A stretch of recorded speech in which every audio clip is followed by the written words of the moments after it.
Hunters, welcome back. If you've been tracking Monster Hunter Wilds, you may have noticed something different this time around.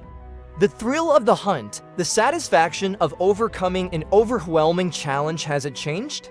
Today, we're diving into whether Wilds has made the hunt to easy and if accessibility has come at the cost of the franchise's signature difficulty.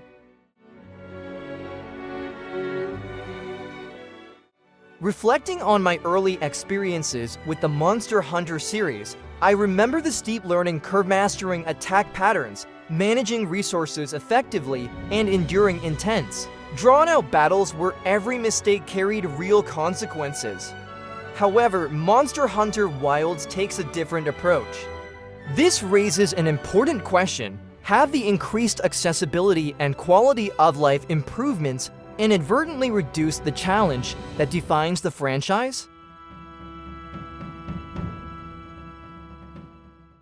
From the moment I started Wilds, it was clear that many of the traditional progression barriers had been significantly reduced.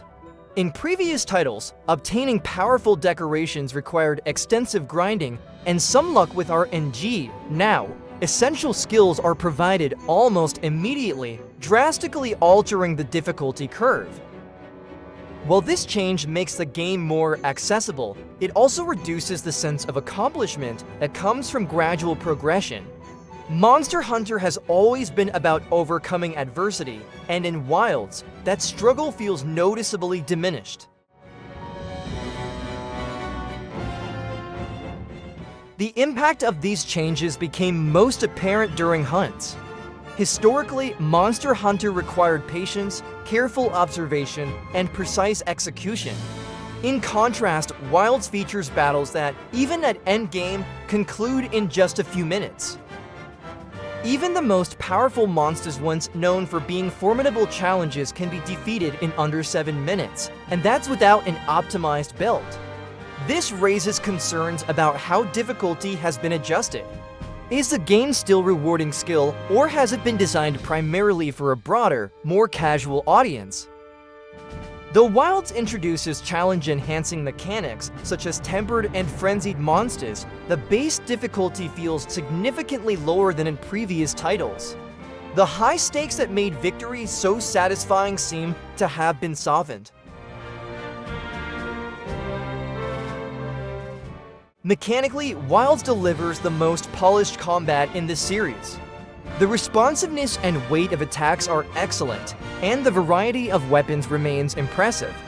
However, the addition of focus mode and the restructured skill system streamline the experience to the point that it reduces the tension that once defined combat. In past games, stamina, health, and positioning all required careful management. Now, many of these mechanics have been adjusted to be more forgiving, making combat feel smoother but also less intense. Beyond combat, Wilds implements several features that reinforce its accessibility-focused design philosophy.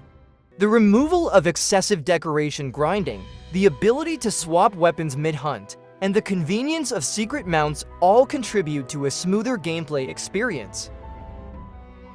However, this raises a critical question: does making a game more accessible also reduce its depth? Monster Hunter has traditionally been defined by its learning curve, rewarding persistence with mastery. By eliminating many of these hurdles, Wilds risks losing what made the series so engaging for longtime players. After spending significant time with Monster Hunter Wilds, I can confidently say it's a fantastic game with refined mechanics, a rich world, and a well-crafted gameplay loop.